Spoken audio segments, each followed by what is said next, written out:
کیا ہمیں شرم نہیں آتی یار؟ اس کی حیثیت ہی کیا ہے؟ خیر موسیٰ علیہ السلام فرماتے جب ہم گھر میں داخل ہوئے تو میں نے کیا دیکھا، اس نے سب سے پہلا کام یہ کیا، لکڑیاں جمع کی، آگ جلائی، اس پر ہنڈیاں رکھی اور اپنے ہاتھوں سے کھانا بنایا۔ جب کھانا پک گیا تو چارپائی پہ ایک نحیف سی بڑیا تھی، اسے اٹھایا اور نوالے توڑ توڑ کے اس کے منہ میں رکھے۔ جب بوڑھی ماں نے کھانا کھا لیا تو وہ بڑبڑانے لگی، کچھ کہنے لگی۔ موسیٰ علیہ السلام فرماتے یہ کون ہے؟ تو اس نے بتایا کہ یہ میرے ماں جی ہے۔ فرمایا یار یہ کچھ کہہ رہی ہیں؟ تو وہ زیر لب مسکرا دیا، کہتا ہے ماں کہتی اللہ جنت میں تمہیں موسیٰ علیہ السلام کا پڑوس عطا فرمائے۔ تعجب سے کہتا ہے بھائی جان آپ ہی مجھے بتاؤ نا، کہاں اللہ کے نبی موسیٰ علیہ السلام اور کہاں میں؟ آپ جملہ سنو گے تو طبیعتوں میں نشہ پیدا ہو جائے گا۔ موسیٰ علیہ السلام فرماتے ادھر دیکھ، میں تیرے سامنے کھڑا ہوں، میں تیرے سامنے کھڑی۔ خدمت نبی سے ملا دیتی ہے بھائی، ان کی قدر ان کی زندگی میں۔ معذرت سے کہوں گا ہم لکیر پیٹتے، دنیا سے چلے گئے، آدھی مسجد پھلوں سے بھر دی، زندگی میں کھلائے شاپر چھپا کے لے جاتے تھے، آج مرنے کے بعد آدھی مسجد بھر دی۔ ہم کہتے ہیں زندگی میں بھی تو کھلاؤ نا یار، قبرستان کے جوتے اتار کے الٹے قدم آئے، زندگی میں ادب کیا، گالی دی، برادری میں پرے پنچایت میں ان بڑوں کو ذلیل کیا۔ ماں باپ کی قدر ماں باپ کی زندگی میں، اور یہ دوست ایک بار آتے دوبارہ نہیں آئیں گے۔ اگر ہمارے رویوں سے دکھی دنیا سے چلے گئے نا، آپ زندگی سے راستہ مانگو گے، زندگی آپ کو کبھی بھی راستہ نہیں دے گی۔ اور یہ جو ماں باپ ہوتے ہیں نا دوست، یہ بورڈ کے درخت کی طرح ہوتے ہیں۔ میں اور آپ دیہات کے رہنے والے ہیں، میرا بھی تعلق دیہات سے ہے۔ ہمارے دیہاتوں میں لائٹ چلی جائے تو ہمارے ڈیروں پر داروں میں یہ بورڈ کے درخت لگے ہوتے ہیں، یہ گھنے ہوتے ہیں، اس کے نیچے لوگ چارپائیاں لے آتے ہیں، جو نیچے بیٹھتے ہیں آسودگی محسوس کرتے ہیں، لیکن یہ احساس نہیں ہوتا کہ اس درخت نے اپنے اوپر کتنی دھوپ برداشت کی ہے، کتنی دھوپ برداشت کر کے ہمیں ٹھنڈا سایہ دیا۔ قدر نعمت زوال نعمت کے بعد ہوتی ہے۔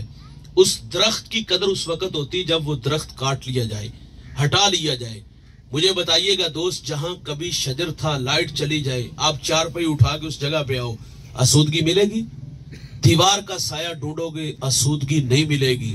اور یار ماں باپ بورڈ کے درخت کی طرح ہوتے ہیں، یہ سارے زمانے کے دکھ، آزمائشیں، تکلیفیں اپنے اوپر لے لیتے ہیں، لیکن اپنی اولاد کو تتی ہوا نہیں لگنے دیتے۔ میں رات کا مسافر ہوں، اکثر لیٹ گھر جاتا ہوں۔ میں جب بھی کسی بڑے شہر سے رات 2-3 بجے گزرتا ہوں تو میں دیکھتا ہوں فیکٹریوں سے جوان بوڑھے کام سے فارغ ہو کے گھر جا رہے ہوتے ہیں۔ جوانوں کو دیکھ کے تعجب نہیں ہوتا، بات سمجھ میں آتی، یہ خوابوں کی دنیا میں رہتے ہیں۔ خواب بڑے بڑے دیکھے، اور وہ خواب کیا تھا؟ بڑا گھر، بڑی گاڑی، بڑا بنگلہ۔ بھائی جان، شجاعت کا امیر ترین شخص بننے کا خواب، اور اس خواب کی تکمیل کے لیے فیکٹریوں میں 18 گھنٹے پردیس کے دھکے کھائے۔ جوانوں کو دیکھ کے کبھی تعجب نہیں ہوتا، تعجب بوڑھوں کو دیکھ کے ہوتا ہے۔ یہ وقت آرام کا تھا، یہ وقت خدمت کا تھا۔ کیا مصیبت پڑی ہے فیکٹری میں 18 گھنٹے کام کرنے کی؟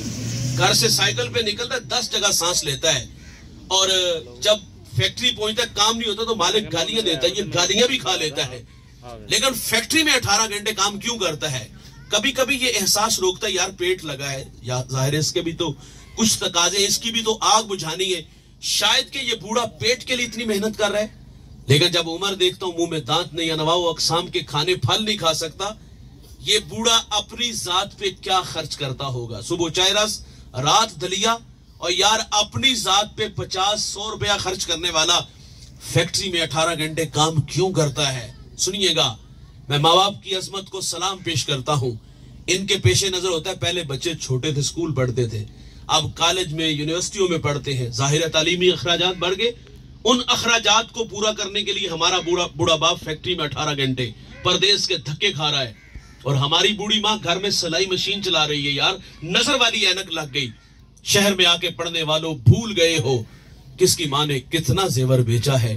یہ ہمیں بڑا دیکھنے کے لیے خود ہارتے رہے۔ اچھا، ان کے پیش نظر یہ بھی ہوتا ہے کہ ہم پڑھے لکھے نہیں، کل کو ہمارے بچے ہماری جگہ پہ نہ آ کے کھڑے ہوں، یہ نہ فیکٹریوں میں دھکے کھائیں، یہ نہ ریڑی پہ پھل بیچے، یہ نہ مستری کے پیچھے دابڑا اٹھائیں۔ یہ ماں باپ کی خواہش ہوتی ہے کہ ہمارے بچے ہماری جگہ پہ نہ آ کے کھڑا ہوں۔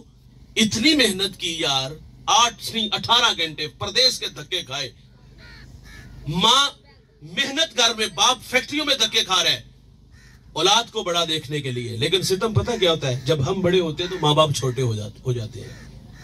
ہاں یہ تو کوئی انگلش کا کوئی ٹیڑھا میڑھا لفظ بول دے اولاد مذاق اڑاتی ہے. باجی 4 کلاساں پڑھ لینے غلطی کرنی ہوتی.